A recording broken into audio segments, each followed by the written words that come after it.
لیکن ہندو مندروں میں رکھی یہ مقدس کتابیں ایک پوشیدہ پل کی نشاندہی کرتی ہے۔ ہندو مت کا باطنی اور اصل فلسفہ کثرت پرستی یعنی پولیتھیزم نہیں ہے، بلکہ خالص وحدانیت پر مبنی ہے۔ ہندوستان کے قدیم رشیوں نے بالکل اسی اندھے کے ابدی خالق کی عبادت کی جس کے حضور آج ایک مسلمان مسجد میں سجدہ ریز ہوتا ہے۔ لیکن یہ بات ہمیں تاریخ کے ایک بہت بڑے راز کی طرف لے جاتی ہے۔ اگر ہندو مت کی بنیادی کتابیں واضح طور پر اعلان کرتی ہیں کہ خدا کی کوئی شبیہ نہیں، کوئی ماں باپ نہیں اور کوئی ظاہری شکل نہیں، تو پھر برصغیر مورتی پوجا کا اتنا بڑا مرکز کیسے بن گیا؟ ہم نے ایک بھولی ہوئی سچائی دریافت کی ہے کہ ہندو مت کے قدیم ترین گرنتھ یعنی کتابیں ایک اور اندھے کے خالق کی پوجا کا حکم دیتے ہیں، تو ایک ایسی روایت جس نے اعلان کیا تھا کہ اس کی کوئی مورت نہیں، وہ کیسے مورتیوں کے اس رنگین کلچر میں ڈھل گئی؟ اس کا جواب راتوں رات ہونے والی کوئی بغاوت نہیں تھی، بلکہ یہ انسان کی روحانی تاریخ کا ایک طویل، دھیما اور جذباتی سفر تھا۔ ایک لامحدود خدا جس کی کوئی شبیہ نہیں، اس کا ادراک انسانی دماغ کے لیے ناقابل یقین حد تک مشکل تھا۔ قدیم سینٹس اس بات کو تسلیم کرتے تھے۔ عام لوگوں کو دھیان یعنی مراقبہ میں مدد دینے کے لیے انہوں نے سگونا برہمن یعنی صفات والے خدا کا تصور پیش کیا۔ شروع میں یہ صرف توجہ مرکوز کرنے کے ذرائع تھے، ایک علامت آگ یا کوئی ذہنی خاکہ تاکہ بھٹکتے ذہن کو ایک جگہ روکا جا سکے۔ اس ظاہری شے کو کبھی بھی خدا تسلیم نہیں کیا گیا تھا، یہ تو محض ایک واسطہ تھا جس کے ذریعے خدا کی طرف دھیان لگایا جاتا تھا۔ لیکن جیسے جیسے صدیاں گزری، عقیدہ بدلتا گیا۔ بعد کی کتابیں جیسے پرانس دیومالائی کہانیوں سے بھر گئی۔ کئی نسلیں گزرنے کے بعد وہ محض علامات حقیقتاً دیوتا بن گئی، استعارہ مادی حقیقت بن گیا، راستے کے نقشے کو ہی منزل سمجھ لیا گیا۔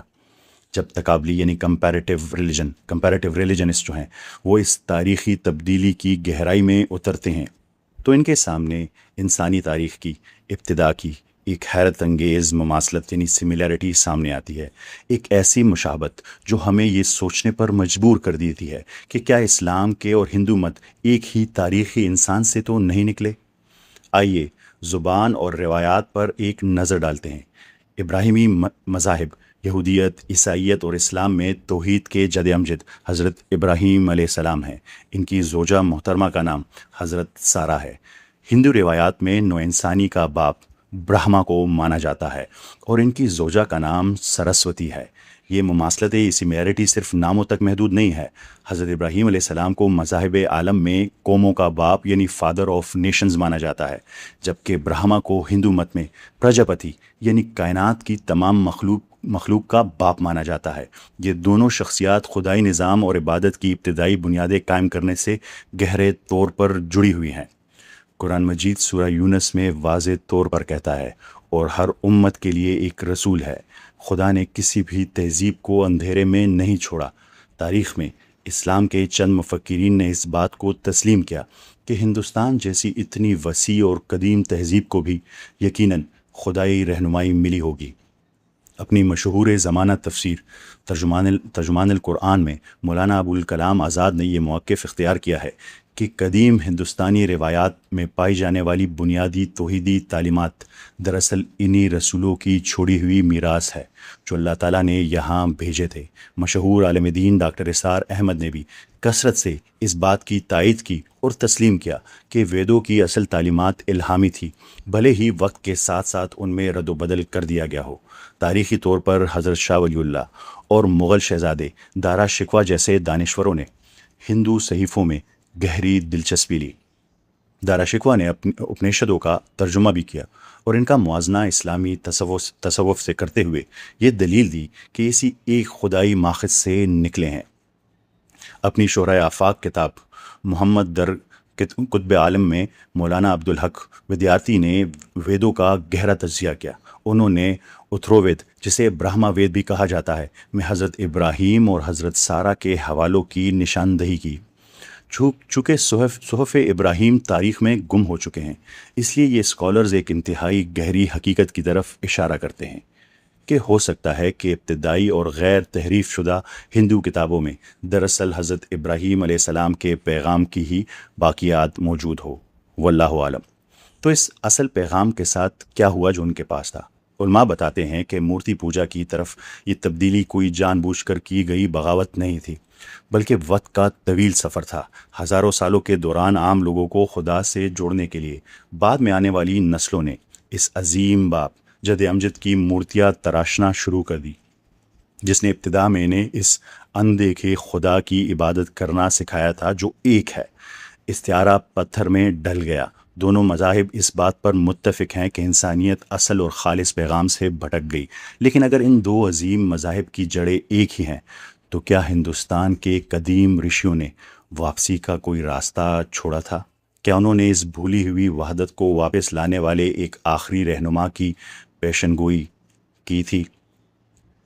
کیا آپ نے ہندو شاستروں میں کبھی کلکی اوتار کے بارے میں سنا ہے؟ آئیے میں آپ کو پوری کہانی سناتا ہوں۔ کسی سچے ہندو کے منہ سے پیغمبر اسلام کو اپنا قرار دینا آج شاید بہت سے لوگوں کو چونکا دے۔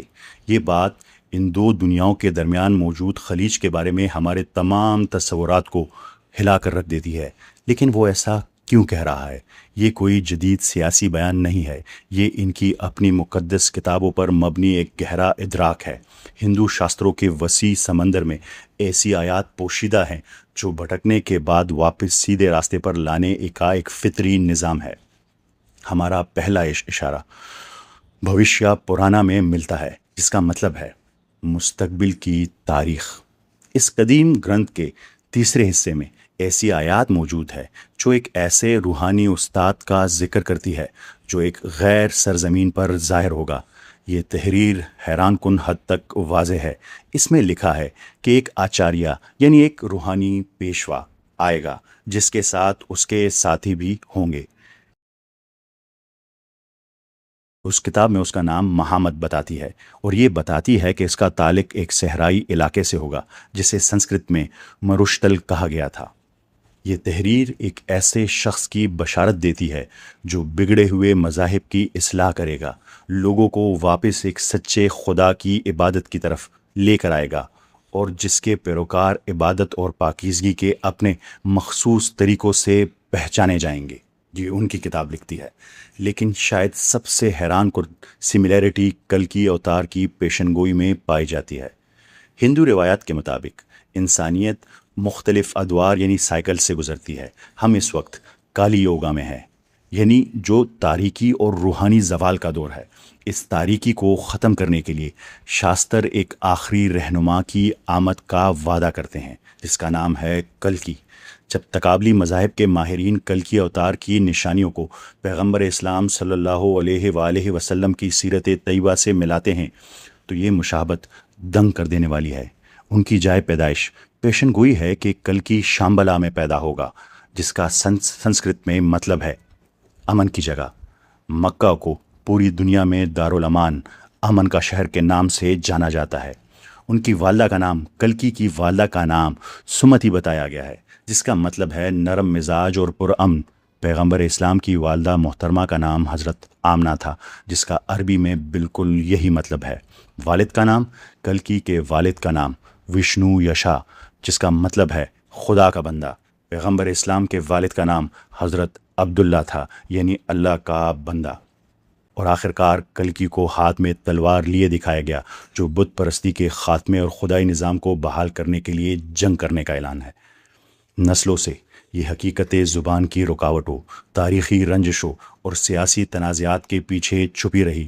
گلی کے دوسری طرف دیکھ کر کسی کو اجنبی سمجھنا بہت آسان ہے، لیکن اپنی ہی مقدس کتاب کھول کر اس میں خود اپنا عکس دیکھنا ذرا سا مشکل ہے۔ ان پیشن گوئیوں کو سامنے لانے کا مقصد کسی ایک فریق کو غلط ثابت کر کے دوسرے کو صحیح ثابت کرنا ہرگز نہیں ہے۔ یہ دراصل ایک عظیم اور خوبصورت بازیافت کہہ لیں سے ری ڈسکوری ہے۔ بر صغیر میں اسلام کا پیغام کوئی بیرونی یا اجنبی نظریہ نہیں تھا۔ بہت سی باتوں میں یہ دراصل ہندوستان کے قدیم رشیوں کے ایک وعدے کی ہی تکمیل تھی، ایک بھولی ہوئی وحدت کی یاد دہانی۔ تاریخ کے اس موڑ پر کھڑے ہو کر اگر ہم ایمانداری سے اپنا احتساب کریں تو ہمیں یہ ماننا پڑے گا کہ کوتاہی دونوں جانب سے ہوئی۔ ہندوؤں کی یہ ذمہ داری تھی کہ وہ اپنے اصل شاستروں اور گرنتھوں کا مطالعہ کرتے، ان کی خالص روح کو سمجھتے، اور جب وہ آخری روحانی رہنما ظاہر ہو جس کی بشارتیں ان کی اپنی کتابوں میں موجود تھی تو وہ اس کی پیروی کرتے۔ مگر وہ وقت کے ساتھ رسم و رواج اور پتھر کی مورتیوں میں الجھ کر رہ گئے۔ دوسری جانب مسلمانوں پر یہ عظیم ذمہ داری سونپی گئی تھی کہ وہ توحید کے اس آخری پیغام کو محبت، حکمت اور دلیل کے ساتھ ہر انسان تک پہنچائے۔ لیکن افسوس کہ مسلمان بھی بڑی حد تک اس عظیم فریضے کو اس کی اصل روح کے ساتھ نبھانے میں ناکام رہے ہیں۔ لیکن ماضی کی ان خامیوں اور کوتاہیوں کو اب ہمارے درمیان نفرت کی بنیاد نہیں بننا چاہیے۔ اب وقت آ گیا ہے کہ ہم ایک نئی شروعات کریں، ایک ایسی شروعات جس کی بنیاد تعصب اور دوریاں نہ ہو بلکہ سچائی کی کھوج ہو، ایک ایسا مشترکہ سفر جہاں ہم سب مل کر اسے ایک سچے راستے پر قدم بڑھائیں۔ اس مشترکہ تاریخ کا ادراک ہمارے سوچنے کا زاویہ مکمل طور پر بدل دیتا ہے۔ اس کا مطلب یہ ہے کہ جب کوئی مسلمان کسی ہندو کو اس ایک خالق کائنات کی عبادت کی طرف بلاتا ہے جس کی کوئی شبیہ نہیں، تو در حقیقت وہ اسے اس اپنے آباء و اجداد کی راہ چھوڑنے کا مطالبہ نہیں کر رہا ہوتا، بلکہ یہ تو صدیوں کی جمی ہوئی گرد صاف کرنے کی ایک محبت بھری دعوت ہے۔ یہ اسی اصل اور خالص سچائی کو دوبارہ دریافت کرنے کی پکار ہے جو خود ان کے عظیم جد امجد نے روز اول ان کے لیے چھوڑی تھی۔ اور یہی وجہ ہے کہ آج جب بر صغیر کی فضاؤں میں اذان کی روح پرور آواز گونجتی ہے تو یہ محض عرب سے آئی کوئی اجنبی آواز نہیں ہوتی۔ اگر ہم ویدوں کی قدیم جڑوں میں اتر کر اسے غور سے سنیں تو یہ پوری انسانیت کی وہی اصل اور مشترکہ آواز ہے جو ہم سب کو بھٹکنے کے بعد واپس اپنے اصل گھر کی طرف بلا رہی ہے۔ تو آئے لوٹ کے چلتے ہیں، مل کے چلتے ہیں۔ آپ سب کا بہت شکریہ۔ ملتے ہیں اگلی قسط میں۔ میں ہوں ڈاکٹر سفیان۔ اللہ حافظ۔